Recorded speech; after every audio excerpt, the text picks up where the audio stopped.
గత బీఆర్ఎస్ ప్రభుత్వం 10 ఏళ్లలో చేసిన అభివృద్ధి పనులే పార్లమెంట్ ఎన్నికల్లో తమను గెలిపిస్తాయని ఆ పార్టీ మహబూబ్ నగర్ పార్లమెంట్ అభ్యర్థి సిట్టింగ్ ఎంపీ శ్రీనివాసరెడ్డి తెలిపారు. 6 గ్యారెంటీల హామీలతో అధికారంలోకి వచ్చిన కాంగ్రెస్ 2 నెలలు కాకముందే హామీలు అమలు చేయక ప్రజలను మోసం చేసిందని ఆరోపించారు. కాంగ్రెస్ పార్టీ ప్రభుత్వం కేసీఆర్ కుటుంబంపై కక్షపూర్తిగా వ్యవహరిస్తూ రాష్ట్ర అభివృద్ధికి మర్చిపోతుందంటున్న మన్నే శ్రీనివాసరెడ్డితో మా పాలమూరు ప్రతినిధి Pradeep face to face. Parliament ఎన్నికలు సమీపిస్తున్న సందర్భంలో 3 ప్రధాన పార్టీలు ఏదైతే ప్రచారంలో దూసుకుపోతున్నటువంటి పరిస్థితి ఉంది. ఒకవైపు కేంద్ర ప్రభుత్వం మోడీ ఏదైతే చరిష్మాతో బీజేపీ ప్రచారం సాగిస్తుండగా బీఆర్ఎస్ గత 10 ఏళ్ల పాలన చూయించి బీఆర్ఎస్ కూడా ప్రచారంలో చెప్తున్నటువంటి పరిస్థితి ఉంది. మరోవైపు 2 నెలల కిందనే అధికారం చేపట్టిన కాంగ్రెస్ తాము చేయబోయే పనులను కూడా చెప్తూ వాళ్ళు కూడా ప్రచారం నిర్వహిస్తున్నటువంటి నేపథ్యం ఉంది. అయితే మనతో పాటు బీఆర్ఎస్ సిట్టింగ్ ఎంపీ మన్నే శ్రీనివాసరెడ్డి గారు ఉన్నారు. వారిని అడిగి మరిన్ని విషయాలు తెలుసుకునే ప్రయత్నం చేద్దాం. సార్, ప్రధానంగా గత 5 సంవత్సరాలుగా మీరు ఎంపీగా మౌనారు చేసిన సేవలేంటి? ఇప్పుడు ప్రచారంలో ఎటువంటి స్పందన వస్తా ఉంది? మహబూబ్ నగర్ పార్లమెంటరీ కాన్స్టిట్యున్సీలో ఈరోజు గత 5 సంవత్సరాలు కేసీఆర్ గారి యొక్క అభివృద్ధి ఫలాలు ఎక్కడ చూసినా ప్రతి మానవుడు అనుభవించిన పరిస్థితులు ఉన్నాయి.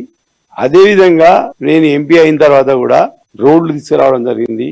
ఏదైతే రైల్వే మనకి ఇప్పుడు ఏదైతే హైదరాబాద్ నుంచి బెంగళూరు వరకు ఉన్న హైవే ఉందో డబ్లింగ్ చేయడం జరిగింది. దానికి కరెంట్ ఫెసిలిటీస్ ఇవ్వడం జరిగింది.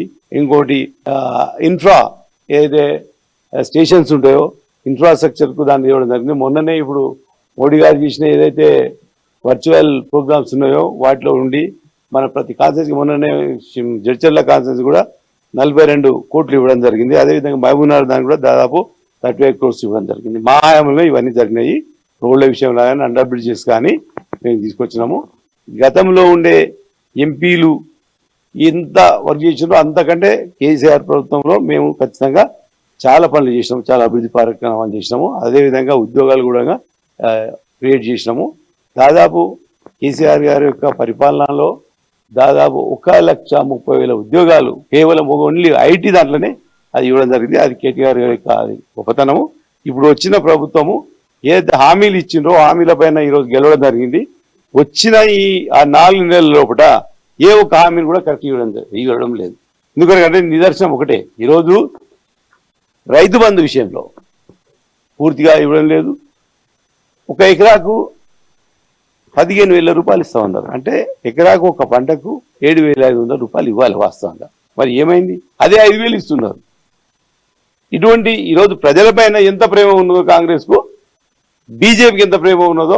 ఎందుకంటే బీజేపీ కూడా ఇంతకుముందు గతంలో ఏం చేసింది, డినామినేషన్ చేసినప్పుడు ఈ నల్లధనం అంతా తీసుకొచ్చి ఒక్కొక్క బీద వ్యక్తికి 15,000 రూపాయలు ఇస్తామని చెప్పింది.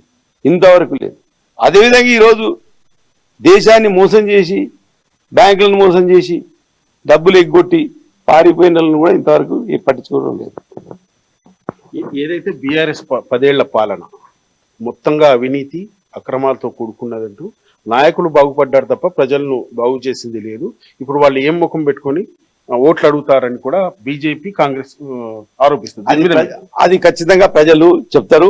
వచ్చే ఎంపీ ఎలక్షన్ లో ప్రజలు నిరూపిస్తారు ఈ విషయము. మీరు అన్న విషయము, ఈరోజు బీజేపీ ప్రభుత్వం దేశంలో యాంటీ గవర్నమెంట్ ఏదున్నా దాన్ని పడగొట్టడానికి రెడీ ఉన్నారు వాళ్ళు. మొత్తం వాళ్ళు ప్రతి ఒక్కటి ఒక ఫిలిం ఏ విధంగా తీస్తారో వాళ్ళ స్క్రీన్ ప్లే డైరెక్టర్ అనేది ప్రొడ్యూసర్ అంతా వాళ్ళే. ఒక మనిషిని క్రియేట్ చేస్తారు. ఖచ్చితంగా వాళ్ళు ఎవరి లోపలికి అంటే వాళ్ళు చేస్తారు, ఏ ప్రభుత్వాన్ని కూడా చేస్తారు. ఇలా చూడండి, ఓన్లీ నాన్ బీజేపీస్ ఎవరైతే ఉన్నారో ఈరోజు కేంద్ర ప్రభుత్వం బీజేపీ ప్రభుత్వం ఏ విధంగా అరాచకాలు చేస్తుందో చూడండి. ఇటువంటి అరాచకాలు చేసినప్పుడు దాదాపు 30-40 మంది ఈరోజు బయటికి పారిపోయినారు. ఓన్లీ నార్త్ ఇండియన్సే ఉన్నారు. అది ప్రత్యేకంగా వాళ్ళు ఏమాత్రం పట్టించుకోవడం లేదు.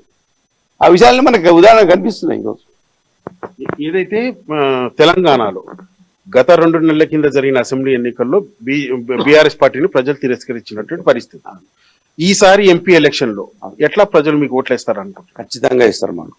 ఎందుకంటే గతంలో కేసీఆర్ గారి యొక్క ప్రభుత్వంలో అనుభవించిన ఫలితాలు ఏ విధంగా ఉండే, ఏ విధంగా వాళ్ళు సుఖ సంతోషాలతో ఉండే, ఎక్కడ చూసినా పచ్చడి పొలాలు, పంటలు, పుష్కలమైన పంటలు, పుష్కలమైన నీళ్లు, అన్ని రకాలుగా మత్స్య సంపదలు కానీ ఈరోజు అదేవిధంగా పాడి పంటలు కానీ అన్ని రకాలుగా ఈరోజు కేసీఆర్ ప్రభుత్వంలో రైతులు కానీ ప్రజలు ప్రతి ఒక్క బీద ప్రజలు సుఖ సంతోషాలతో ఉంది. ఈ రోజు మసి మాడి ఇదైపోతున్నారు. ఏ పల్లెటూళ్ళలో చూడండి, ఈ రోజు నీళ్లు లేక కరెంటు లేక చేన్లు ఎండిపోయి నానా రకాలుగా ఇబ్బంది పడుతున్నారు. వాళ్ళు పట్టించుకుని నాతులే లేరు. గతంలో ఉండే మా ఎమ్మెల్యేలు రోజు ఎప్పుడు చూసినా కాన్స్టిట్యూన్సీలే, ఇప్పుడు ఏ ఒక్క ఎమ్మెల్యే కూడా కనిపిస్తలేడు కాన్స్టిట్యూన్సీలో. దాన్ని బట్టి ఖచ్చితంగా మేము ఎంపీ ఎలక్షన్ లో ఖచ్చితంగా మళ్ళా కేసీఆర్ యొక్క ప్రతిష్ట నిలబెడతారు ప్రజలు. ఇప్పటికే కేసీఆర్ అని చెప్పి చాలా మంది ప్రజలు ఇబ్బందులు పాల్గొన్నారు. మీరైతే 7 కాన్స్టిట్యున్సీలకు సంబంధించి మీ పార్లమెంట్ పరిధిలో 7 మంది కాంగ్రెస్ అభ్యర్థులు, మీకు ఒక్క సీటు కూడా ఇక్కడ లేదు. మీకు గెలుపు అవకాశాలు ఎట్లా ఉంటాయండి? 100% మేము గెలుస్తాము.